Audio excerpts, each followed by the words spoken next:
Peggy 16.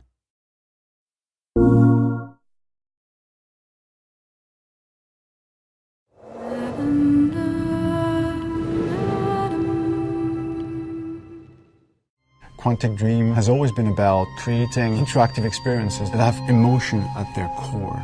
It's about telling the story of characters and giving the player the possibility, through their actions, to change the way the story unfolds.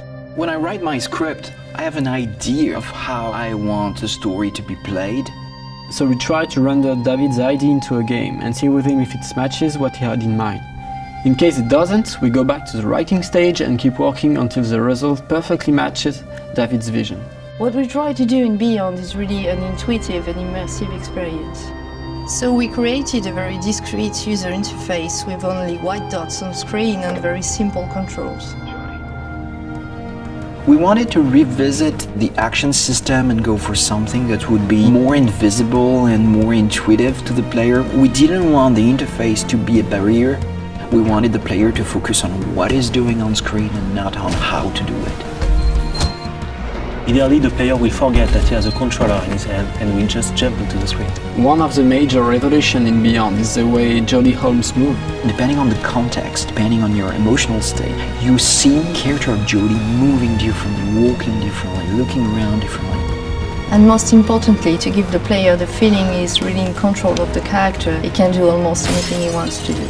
She can talk to other people, interact with objects, and also run, jump, shoot, drive a motorcycle, or even ride a horse.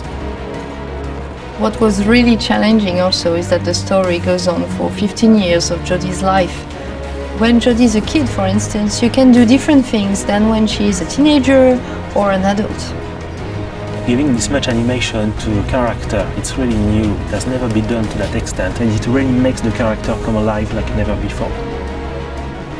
We wanted to have these new mechanics with Aiden. I wanted to give this feeling of flying around and going through matter and through worlds. So we started making some research on how ghosts would move or even a fish would swim underwater. We thought that using orbs is an interesting approach. It would give us this physicality that we need to interact with matter.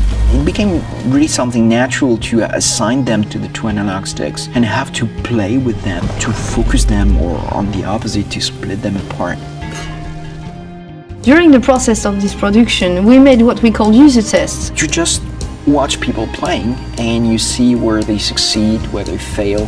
If a player don't get it right, it's only our fault. So we work very hard to be able to correct it and give the best experience possible. After each user test, it's meeting after meeting just to find the good solution to every single issue the player may have had. I guess what we're looking for with the gameplay is really to find an interface that will allow you to play live. And we try to get closer and closer of the ideal interface where you don't think anymore, you just do it.